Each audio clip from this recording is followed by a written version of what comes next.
The Workplace Safety and Health Risk Management Regulations requires risk management to be implemented in workplaces. Those responsible include employers, self-employed persons, and principals.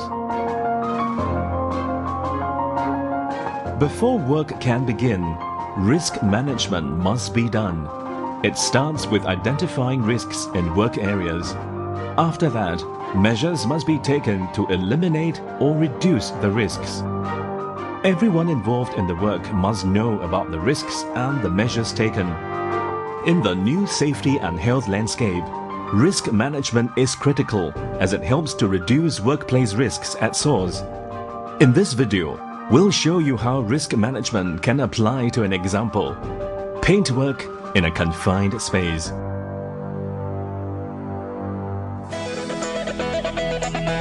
Risk management is a 6-step process, starting with preparation. Step 1. Form a multidisciplinary risk assessment team. The team must gather all relevant safety information pertaining to the task at hand. Step 2. Look at what hazards a worker is exposed to when working in a confined space. In our example, possible hazards may include oxygen deficiency, inadequate lighting, and falling hazard. Step 3.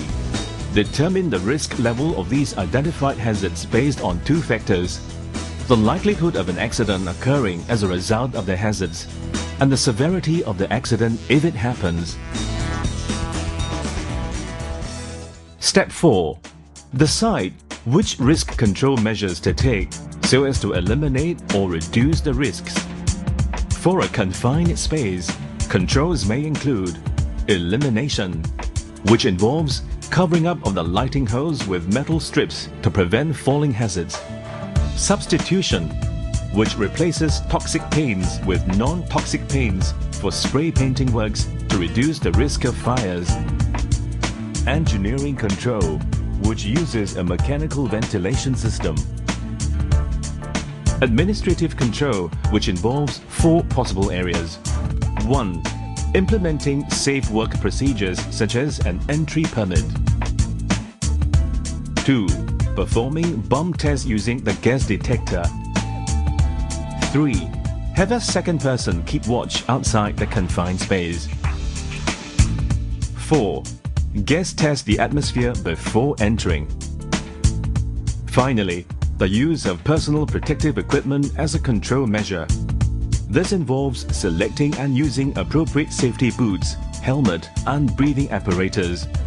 Rescue equipment must be on standby for emergencies.